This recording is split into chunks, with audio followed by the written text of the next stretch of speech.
این قسمت بیا اینجا کلیک کن. باز بیا اینجا این رو باز کن. درست. دیگه باز دست در نکنه. خیر باش. خوب رو کار مونه. آره دیگه. چند گرفتی؟ آخرین مدل لالا. آخریه. خدا خوشی استفاده کنید. تشکر. 2026 دیگه با تکس مکس 2300 و چند شد. چی کنیم لالا دیگه دو روز دنیاست دیگه. سر خود مصرف نکنیم، سر کی مصرف کنیم؟ یا خود ما هستیم. درآمد باشه، سر خود گویی نداره.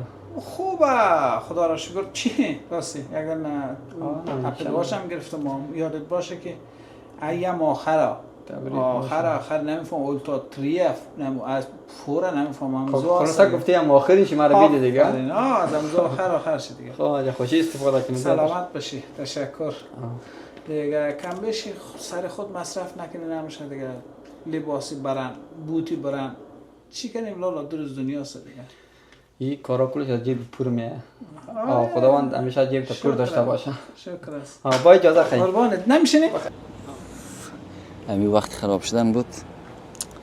چیکار کنم میره والا پیسه هم ندارم میره باش که پیندانی زنگ دهیم اگه اون پیسه مرا داد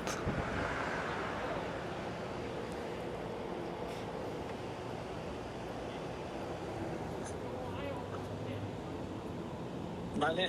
آقای پیندانی وقت بخیر برادر، چال داری؟ سلام آقای بخشی، خوبی؟